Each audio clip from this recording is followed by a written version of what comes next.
ஒரு நாள் நைட்டு பிளாக்வுட்ன்ற பழைய டவுனில் ஆரோன்னு ஒரு பையன் நடந்து போயிட்டு இருந்தான். மக்கள் இந்த ஊர் பேரை சொல்கிறதுக்கு கூட அவ்வளோ பயப்படுவாங்க. அப்படிப்பட்ட ஊருக்கு தான் ஆரோன் வந்திருக்கான். இந்த ஆரோன் ஒரு ஜேர்னலிஸ்ட். அமானுஷங்களையும் மர்மங்களையும் தேடி தேடி போய் கட்டுரை எழுதுறது தான் இவரோட வேலை. ஒரு நாள் அவனுக்கு ஒரு மர்மமான லெட்டர் ஒன்று வந்துச்சு. அந்த லெட்டர் எங்கேருந்து வந்ததுன்ற அட்ரஸ் கூட இல்லை.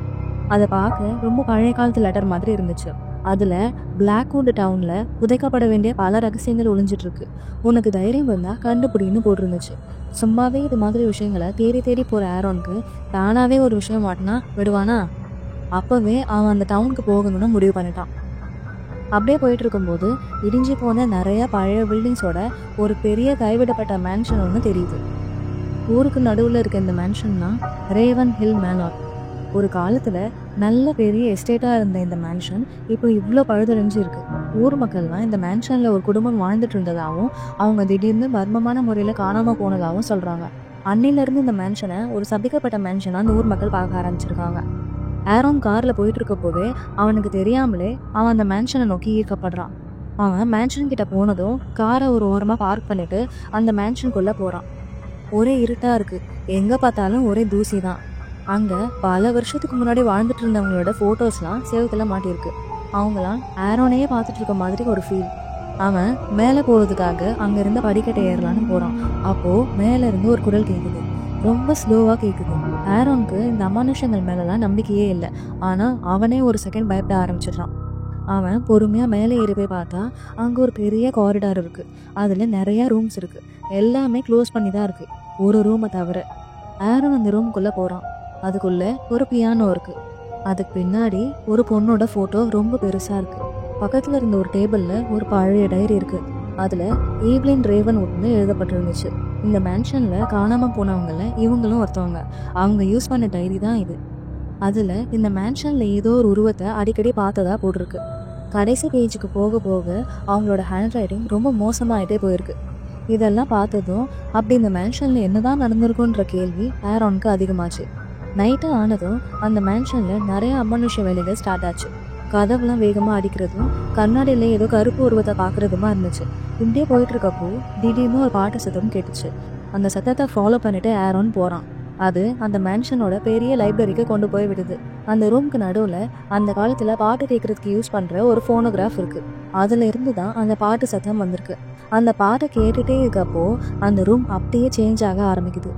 லைட்லாம் விட்டு விட்டு எரியுது. அந்த ரூமில் இருக்க பொருளோட நிழல்லாம் ஏதோ பயங்கரமான மிருகம் மாதிரி உருமாறுது.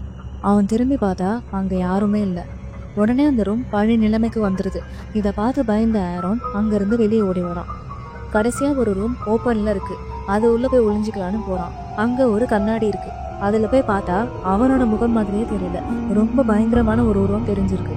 திடீர்னு அந்த கண்ணாடி உடஞ்சி செதற ஆரம்பிக்குது. அந்த ஒவ்வொரு கண்ணாடி பீஸும் ஆரோனை கடந்து போகும்போது இந்த மேன்ஷனில் இதுக்கு முன்னாடி என்னெல்லாம் நடந்துச்சோ அது எல்லாமே அந்த கண்ணாடி பீஸாக தெரியுது. இதை பார்த்து பயந்த ஆரோன் இந்த மேன்ஷனை விட்டே வெளியே போயிடலான்னு வரான். எந்த பக்கம் போனாலும் வழியே இல்லை. வழி இருந்த இடம்லாம் இப்போ செவராக மாறி இருக்கு. இவனை வெளியே போக விடாமல் அந்த மேன்ஷனில் இருந்த எல்லா வழிகளும் ஒவ்வொன்றும் க்ளோஸ் ஆகிட்டே இருக்கு. வழியை தேடி அலைஞ்சிட்டே இருக்கப்போ ஒரு கட்டத்தில் ஆரோன் ஒரு டைனிங் ஹாலுக்கு வந்துடுறான். அது ஏதோ விருந்துக்கு ரெடி பண்ண மாதிரி புதுசாக இருக்குது. அந்த டேபிளுக்கு நடுவில் ரத்தக்கரைப்பட்ட ஒரு ரோஸ் இருக்குது. அவன் அதுக்கிட்ட போகிறப்போ அதுக்கு பக்கத்தில் இருந்த சேரில் ஒரு ஆள் பழைய சூட் போட்டுட்டு உட்காந்துட்டு இருந்தான். நீ இங்கே வந்திருக்கவே கூடாது ஆரோன். சில ரகசியங்கள் வெளியே கொண்டு வராமலே இருக்கிறது தான் நல்லது. நீ ரொம்ப பெரிய தப்பு பண்ணிட்டேன்னு அந்த ஆள் சொல்கிறான். உடனே அந்த இடம் பழைய மாதிரி பாழடைஞ்சு போய் தூசியாக மாறிடுது. அங்கேருந்து வெளியே போக வழி இல்லாத ஆரோன் அங்கே பார்த்ததெல்லாம் அவன் டைரியில் எழுதிட்டே இருக்கான். ஈவ்லினோட டைரியில் படித்ததும் அவன் அந்த மேன்ஷனில் பார்க்குறதும் நிறையவே ஒத்து போகுது. இதெல்லாம் வச்சு இந்த மேன்ஷனில் வாழ்ந்தவங்க ஏதோ கல்ட்டு கும்பலை சேர்ந்தவங்களா இருப்பாங்கன்னு தெரிஞ்சுக்கிறான். அவங்க ஏதோ பண்ணக்கூடாத சடங்கை பண்ணி அமானுஷ உலகத்துக்கான கதவை திறந்துருக்காங்க. அதுலேருந்து வெளியே வந்த ஒரு மோசமான சக்தி தான் இந்த மேன்ஷனையே அதோட கைக்குள்ளே வச்சுருக்கு. அங்கே இருக்க லைப்ரரிக்கு பின்னாடி ஒரு ரகசிய அறை இருக்கிறத கண்டுபிடிக்கிறான். அந்த ரூமில் நிறையா பழைய பொருள் இருக்குது. அது கூடவே மனுஷனோட தோலில் செஞ்ச மாதிரி ஒரு புக் இருக்குது.